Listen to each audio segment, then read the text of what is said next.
दिल्ली से आ रही है इस बड़ी खबर का जिक्र करते हैं जिसका यूपी की सियासत पर बहुत बड़ा असर पड़ने वाला है। यूपी के मदरसे के सर्वे पर जमीयत उलेमाए हिंद का बड़ा फैसला सामने आया है। जमीयत ने कहा है कि अगर कानून के तहत सर्वे होगा तो उसका विरोध नहीं किया जाएगा।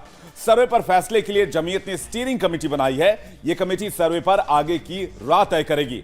जमीयत उलेमाए हिंद ने मदरसों को अपना हिसाब किताब ठीक करने का भी फरमान जारी किया है। जमीयत उलेमाए हिंद की दिल्ली में बैठक अब खत्म हो गई है। इस मीटिंग में वो मदरसा संचालक शामिल हुए जो बिना सरकारी फंड के मदरसे चला रहे हैं। जमीयत उलेमाए हिंद की बैठक शुरू होने से पहले कई उलेमा सर्वे का विरोध कर रहे थे और उसके फेवर में थे, लेकिन मीटिंग में मदनी ने अपनी बात रखी और फिर यह फैसला हुआ कि अगर सर्वे कानूनी तरीके से होता है तो इसका विरोध नहीं किया जाएगा। तो बता दें, उत्तर प्रदेश सरकार ने तमाम मदरसों के सर्वे का आदेश दिया है। मकसद इसके पीछे यह है कि मदरसों का संचालन कैसे होता है, फंडिंग कहां से आती है, पैसे किस तरह से आते हैं, क्या पढ़ाया जाता है, करिकुलम क्या होता है, तमाम चीजों को जानने के लिए उत्तर प्रदेश सरकार ने बड़ा फैसला लिया है। लेकिन बहुत सारे मदरसा संचालक इस फैसले के विरोध में थे, लेकिन अब बैठक हुई है और बैठक के बाद यह कहा गया है, जमीयत की बैठक के बाद, कि अगर कानूनी तरीके से सर्वे होता है तो उसका विरोध नहीं किया जाएगा। एक है लॉ का यूज, एक है लॉ का मिस यूज। अगर लॉ का यूज होगा तो हम अपने मदरसों में सबसे बुनियादी तालीम ये देते हैं कि मुल्क के कानून को फॉलो करना, उस पर अमल करना, ये हमारा मजहबी फरीजा है। हमारा मजहब इस बात का हुक्म देता है कि कानून के खिलाफ काम न किया जाए। इसलिए हम देखेंगे ये जो कवानीन है इनमें हम कहाँ खिलाफ कर रहे हैं। लेकिन दूसरी तरफ ये मैसेज दे दिया गया है कि आप अपना हिसाब किताब सब सही करिए और जहाँ कहीं कोई कमी है और अगर कोई कानून आपके खिलाफ मिस यूज कर रहा है तो उसके लिए हमने स्टीयरिंग कमेटी बनाई है और नीचे से लेकर ऊपर तक जहाँ भी मुमकिन होगा, जिस लेवल पर मुमकिन होगा, अदालत में जाना होगा, सुप्रीम कोर्ट में जाना होगा। इस हुकूमत के लिए पार्लियामेंट को ऊपर वो डालना पड़ेगा कानून के हिसाब से। वो पूरी तरीके से ये स्टीयरिंग कमेटी और ये स्टीयरिंग कमेटी जो बनी है आज, उसमें जमीयत उलेमाए हिंद के सदर और दारुल उलूम देवबंद के जो खुद अपने हेड हैं हमारे मौलाना अबुल कासिम साहब और तमाम लोग हैं, तो इसमें 12 अफराद रखे गए। तो इस सब लोगों को इकट्ठा किया गया है ताकि आवाज जो हो आपस में समझौते से हो। और इतनी बड़ी मीटिंग के अंदर कोई अमली तौर पर कोई अभी फैसला नहीं किया जा सकता। उसके लिए रखा गया है कि ये कमेटी बैठेगी और ये फैसला करेगी कि आगे की राह पे जाना है। अगर हुकूमत सही रास्ते पे चलेगी, कानून का यूज करेगी, तो हमसे ज्यादा ताउन करने वाला कोई नहीं है। और अगर हुकूमत में टेढ़ी आंख की तो हमें उसके मुकाबले में खड़ा होना होगा। ये मदारिस के अंदर मायूसी करना, उनको टेरराइज करना, ये हरगिज़ दुरुस्त नहीं है और हम ऐसा नहीं होना। देखिए, जमीयत की मीटिंग में क्या क्या चर्चा हुई, क्या क्या शंकाएं हैं, आप बैठक में शामिल लोगों से सुनिए कि आज की बैठक में हुआ क्या। आज जमीयत उलेमाए हिंद के ऑफिस में बैठक हुई कि जो सर्वे के आदेश हुए हैं उसका सामना कैसे किया जाए, उसको लेकर रणनीति बनाई गई। देश भर के या कहें कि यूपी भर से मौलाना पहुंचे हैं, आइए आपको दिखाते हैं। और यहाँ सर, जो मदरसों को लेकर चर्चा हो रही है उसमें क्या आशंकाएं जाहिर की गई हैं यहाँ जो मौलाना आए थे? देखिए, मदरसे आर्टिकल 30 के तहत और आर्टिकल 25 के तहत हमको अपनी शिक्षा देने का, अपने कल्चर के तहफ़्फ़ुज़ करने का और अपनी ज़बान के तहफ़्फ़ुज़ करने का इख्तियार है। उसी के तहत मदरसे चल रहे हैं। तो क्या आपत्ति है? जब सर्वे की बात हुई तो क्या शंकाएं हैं? आपत्ति नहीं, इसकी नीयत आपकी इसका खराब है ना। आपकी आप बगैर किसी कानून के मीडिया ट्रायल के जरिए कुछ भी करने लग जाते हैं, ये गलत चीज़ है। कानून का सहारा नहीं लेते ना आप, कानून की बुनियाद उसका गलत इस्तेमाल कर रहे हैं आप। अच्छा, तो अब क्या सहमति बनी, चर्चा आज हुई? अभी क्या बड़े हमारे बैठेंगे, जो फैसला करेंगे उसके मुताबिक काम होगा। चर्चा क्या रही इस पूरे? यही हुआ कि बड़ों को इख्तियार दे दिया गया, बड़े जो कहेंगे उस पर होगा। अच्छा, बड़े जो कहेंगे वो होगा। सर, जो इस सर्वे की बात हुई है इसको लेकर मुख्य आपत्तियां क्या है, क्या चर्चा हुई? ऐसा है, हमारे अकाबिर दारुल उलूम देवबंद जमीयत उलमा आज तो ये बैठकर के बातें हुई है कि इस सिलसिले में जमीयत उलमा और दारुल उलूम जो हम सब के मदरसों की माँ है, वहाँ तमाम बड़े मदरसे के जिम्मेदार जमा होंगे और बाद में वो अपने से मुताल्लिक, अपने से कनेक्टेड जितने मदरसे हैं उन तमाम मदरसों को हिदायत जारी करेंगे कि जहाँ कमियां हैं अगर हैं तो उनको पूरा किया जाए, और बस यही इंशाअल्लाह इसी के मुताबिक। आशंकाएं क्या थी क्योंकि सभी मौलवी हजरत आए हैं यहाँ पर। आशंका यह है कि नियत का हाल तो ऊपर वाला जानता है कि कुछ नियतें लोगों की अच्छी नहीं है और इस तरह तंग किया जा रहा है, और मदरसों के दायरे को तंग करने की ये बहुत सोची समझी एक पॉलिसी सी है कि दीनी तालीम जो है उस पर किसी न किसी तरह उसमें कमजोरी लाई जाए। तो सामना करने के लिए क्या रणनीति बनाई गई है? क्या विरोध होगा, नहीं होगा? नहीं, कोई विरोध, कानूनी दायरे में रह करके हम कोशिश करेंगे इंशाअल्लाह। और हमारे अपने जो मदरसे हैं आज भी वो कानून के मुताबिक हैं। वहाँ हमारे गरीब मुसलमान भाई गांव के रहने वाले अपना पेट काट करके अपने खेत के गल्ले में से लाके हमें देते हैं, मदरसे चलते हैं, इंशाअल्लाह चलेंगे, अपने बच्चों को पढ़ाएंगे। तो क्या अकाउंटिंग या जमीन किसने दान दी, उन सब को लेकर भी कोई हिदायत दी गई? जिसने दान दी है, अगर दे दी है तो मदरसे की हो चुकी है। जिसने नहीं दी है किसी वजह से, जैसे गांव देहात में बैनामे नहीं हुआ करते थे, आज अगर हुकूमत ये चाहती है कि नहीं मदरसे की चीज मदरसे के नाम होनी चाहिए, जिसने दे दी वो नाम भी कर देगा, क्या परेशानी है उसमें। तो ये कुछ शंकाएं हैं जिसको लेकर आज चर्चा हुई है। सर, हम आपसे जानना चाह रहे हैं, जब सर्वे का आदेश हुआ जिसको लेकर आज बैठक है, क्या शंकाएं जाहिर हुई और उसके बाद क्या चर्चा का निष्कर्ष निकला?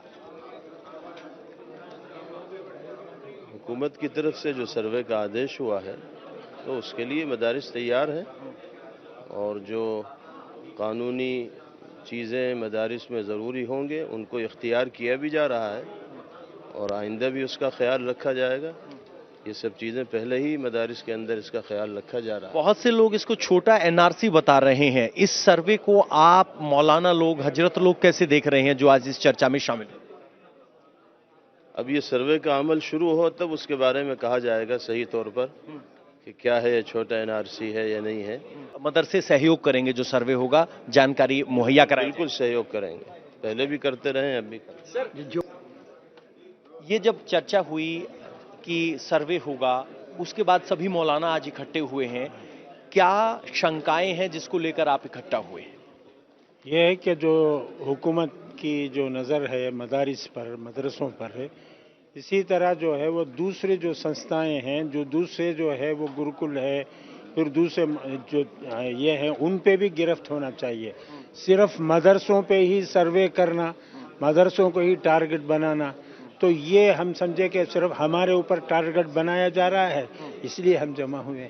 तो सामना कैसे करेंगे? क्या तय हुआ आज की बैठक में? आज की बैठक में यही तय हुआ कि भाई जो उन्होंने पूछा है उसकी तैयारी करो, उसके लिए जो कुछ उन्होंने मांगा है, जो कुछ उन्होंने पूछा है, 12 सवाल किए हैं, उसका जवाब देना है। क्या कुल मिला के 12 सवाल सर्वे के लिए पूछे जा रहे हैं, तो उनका जवाब कैसे देना है, इस पर रणनीति बनाई गई है। और कहा गया है कि अगर किसी कानून के तहत कोई जानकारी मांगी जा रही है तो मदरसों को वो जानकारी कानून के तहत देनी चाहिए, जिसके लिए तैयारी करने की चर्चा हुई है कि कौन कौन सी जानकारियां हैं, कैसे तैयारी करनी है। और अगर वो जानकारी ना काफी है तो जमीयत उलेमाए हिंद उन मदरसों और मौलानाओं की कानूनी मदद भी करेगी कि किस तरह से उन जानकारियों का जवाब दाखिल किया जाए।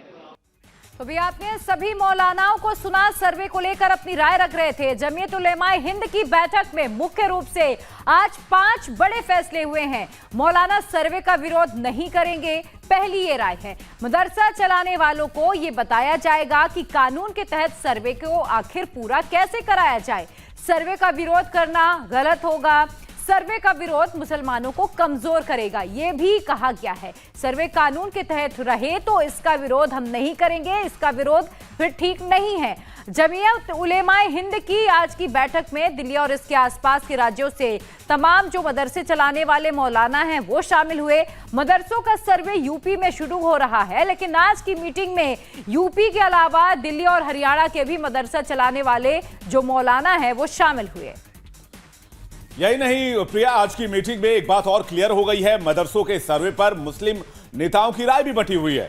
सर्वे की खबर आते ही ओवैसी ने इस पर सवाल उठा दिया था और कहा था कि मदरसों का सर्वे कराना एक तरह से एनआरसी है, छोटा एनआरसी है, कानून इसकी इजाजत नहीं देता है। लेकिन आज जमीयत उलेमाए हिंद के नेता महमूद मदनी ने अलग स्टैंड ले लिया और कहा कि सर्वे कानून के तहत हो रहा है और इसका विरोध मुसलमानों को कमजोर करेगा।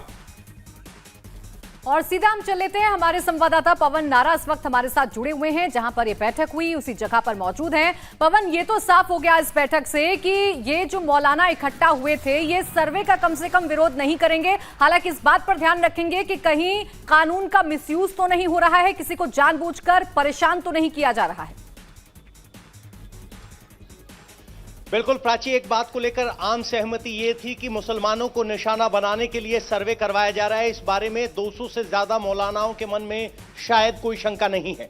चूंकि जमीयत उलेमाए हिंद हिंदुस्तान के कानून का पालन करने वाला संगठन है, तो उनकी तरफ से कहा गया कि अगर सर्वे बदनीयती से नहीं किया जा रहा है और अगर कोई सवाल पूछे जा रहे हैं तो उन सवालों का जवाब देना सभी मौलानाओं का या कहें कि मदरसों का फर्ज बनता है।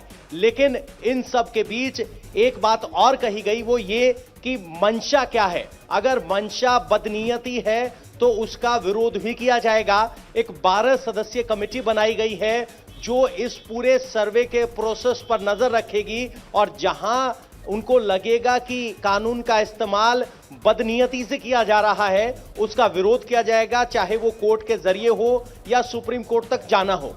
तो कुल मिलाकर एक बात तय है कि सहयोग करेंगे, क्योंकि वो नहीं चाहते कि उन्हें इस दृष्टि से देखा जाए कि वो किसी कानून का पालन नहीं करना चाहते। लेकिन यहां वो स्पष्ट जरूर करना चाहते हैं कि मुस्लिम मदरसों को निशाना बनाया जा रहा है और अगर कानून की आड़ में निशाना बनाने की इस पूरी प्रक्रिया में कुछ गड़बड़ हुई तो उसका विरोध किया जाएगा। जी बिल्कुल, लेकिन इस सर्वे के तहत तंजीमों ने इन सर्वे का जी पवन, सर्वे के बीच जो बड़ी बात सामने आ रही है, मुस्लिम नेताओं की जो राय है वो बंटी हुई दिख रही है। ओवैसी कुछ और कह रहे हैं, मदनी कुछ और कह रहे हैं। बिल्कुल बिल्कुल, राय बिल्कुल बटी हुई है। मदनी और जमीयत उलेमाए हिंद का मानना है कि सरकार को कानून के तहत सर्वे करने का अधिकार है, क्योंकि 2 कानून है, राइट टू एजुकेशन जो 14 साल तक मुफ्त और जरूरी शिक्षा है, और दूसरा बाल अधिकार संरक्षण आयोग चाइल्ड राइट प्रोटेक्शन कमीशन, वो जो गाइडलाइंस देता है उनका पालन करना सभी मदरसों के लिए जरूरी है। और इन्हीं 2 कानूनों के तहत ये सारे सवाल पूछे जा रहे हैं। तो कुल मिलाकर सीधे तौर पर इसे एनआरसी बोलना या मुसलमानों को टारगेट करना, बिल्कुल देखिए, कम से कम जमीयत की इस बैठक से संदेश तो गया है कि सहयोग करेंगे। हालांकि उन तमाम चीजों पर ध्यान रखा जाएगा जिसको दबी जुबान में इस बैठक में भी कहा गया कि मुसलमानों को टारगेट किया जा रहा है। शुक्रिया आपका तमाम जानकारी के लिए पवन। इंडिया टीवी हर वक्त हर जगह डाउनलोड करने के लिए सर्च करें India TV news Google play store या ऐप स्टोर पर।